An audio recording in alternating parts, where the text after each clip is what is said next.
The Last Signal. On March 14th, 2019, a woman named Mara Solís sent her sister a text message at 7:41 in the evening. It said, "I found it. Don't tell anyone yet." They never found her, but 3 weeks after she disappeared, something came back from the woods, and it wasn't Mara.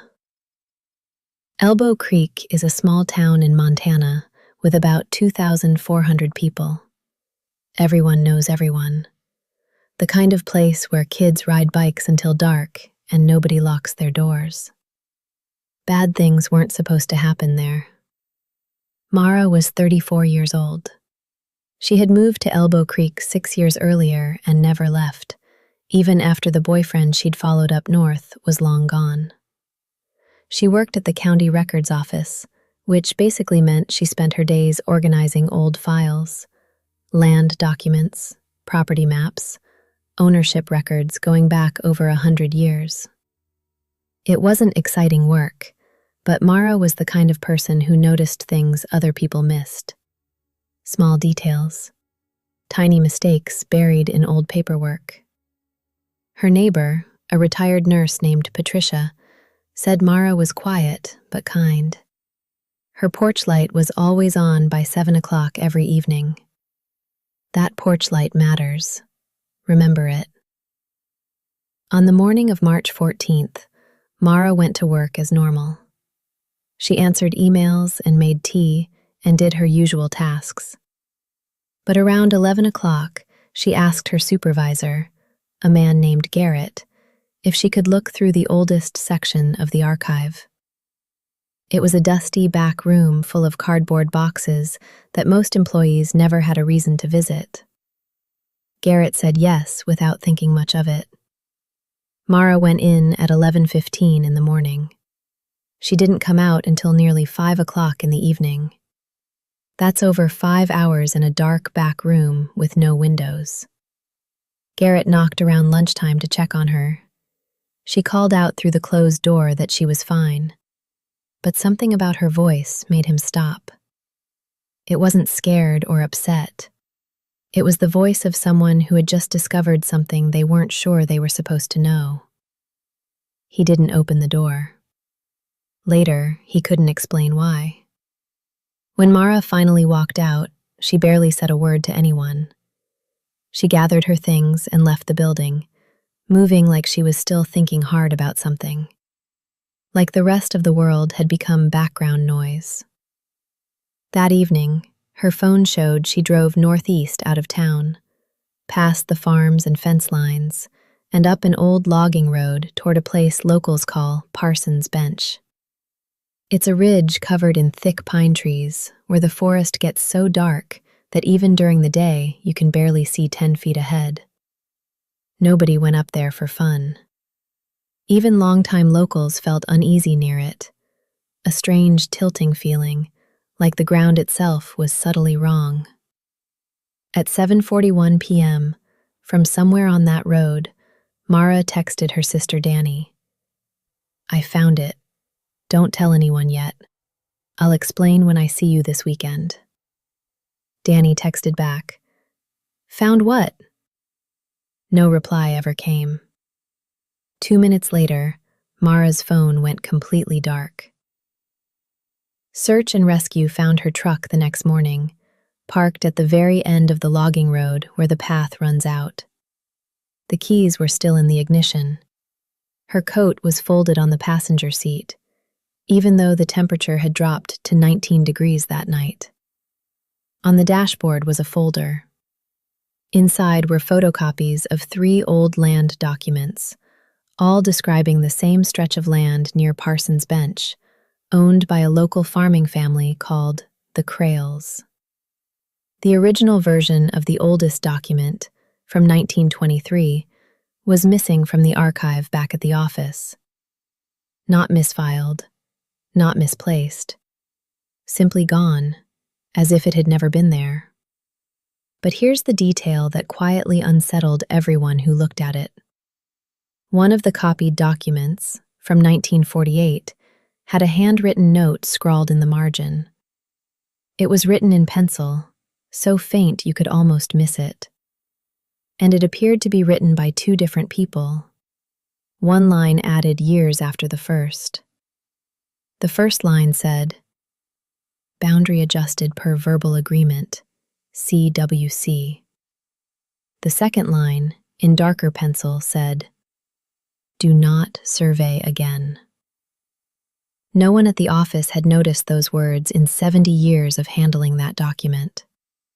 Footprints in the frozen mud led from Mara's truck into the trees, about 400 meters before the ground turned rocky and the trail disappeared completely. The prints just stopped. Not like she fell, not like she turned back. They simply ended. 3 weeks went by. Then, on the night of April 4th, Patricia, Mara's next-door neighbor, woke up at 2:30 in the morning to the sound of footsteps on Mara's porch. She looked through the curtain. Mara's porch light was on, same as it had been every single night since she vanished. And standing at the front door was a figure, same height as Mara, same dark hair. Standing with weight on the left leg, exactly the way Mara always stood when she was tired. A small, personal habit that Patricia had noticed many times over the years.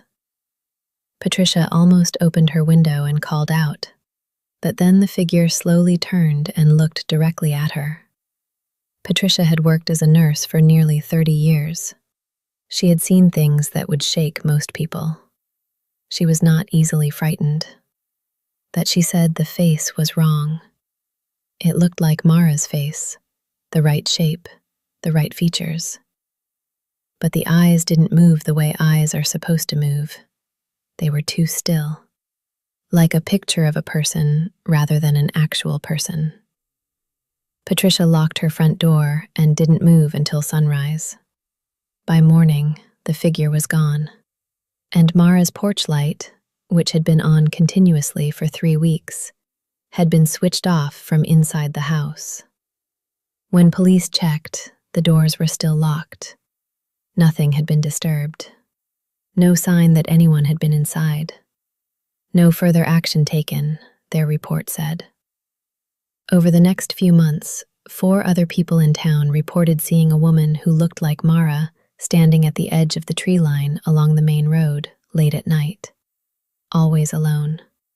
Always perfectly still. Always facing town like she was watching it. One man pulled over when he saw her, thinking she might need help. He got out of his car and called her name. She turned around and walked calmly back into the forest. He said the way she moved didn't look quite right. Too smooth, too even, like someone who had forgotten how people are supposed to walk. He never stopped on that road at night again. Mara's sister Danny hired a private investigator to dig into the land records Mara had been studying. After months of research, the investigator found something buried in documents from the 1880s, a name that had appeared in the earliest surveys of the Parson's Bench area, then quietly disappeared from all official records after 1923. The name was Weidner's Close. The original surveyor who first mapped the land, a man named Aldous Fenn, had written a note in his 1887 field report warning that the area was unsuitable for building or farming. He wrote, "The ground holds things. Locals will not camp here. Neither will I a second night." He filed that report from a town far away. He never came back.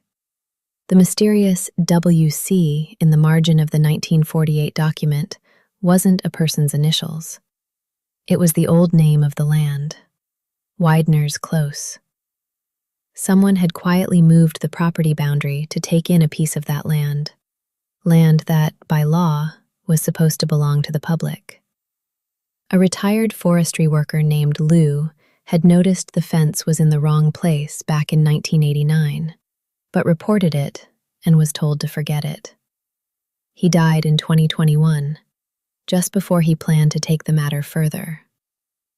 In August 2019, The Crail family officially amended their property records, absorbing that same stretch of land. The paperwork was approved in 4 days, a process that usually takes months. The logging road to Parson's Bench was closed shortly after. Erosion, the county said. Satellite photos from 2021 show a new fence built along the edge of the ridge, surrounding something deep inside the trees that wasn't there before. Nobody knows what's inside it. Danny never stopped looking for answers. She still doesn't know what Mara discovered in that archive room.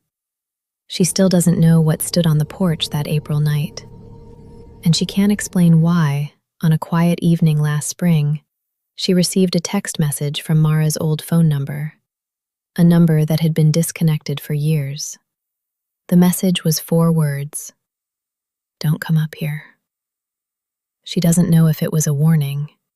She doesn't know if it was a threat. She doesn't know if it was Mara. Weidner's close. Someone worked very hard to make sure that name stayed forgotten. They moved boundaries, removed documents, and closed roads. Whatever Mara found in those old files, she drove up that road alone to see it for herself. If you know anything about this case, the links are in the description. And whatever you do, don't go up there at night. Dear viewer, if you enjoy stories that stay with you long after they end, make sure you subscribe. There's a lot more coming.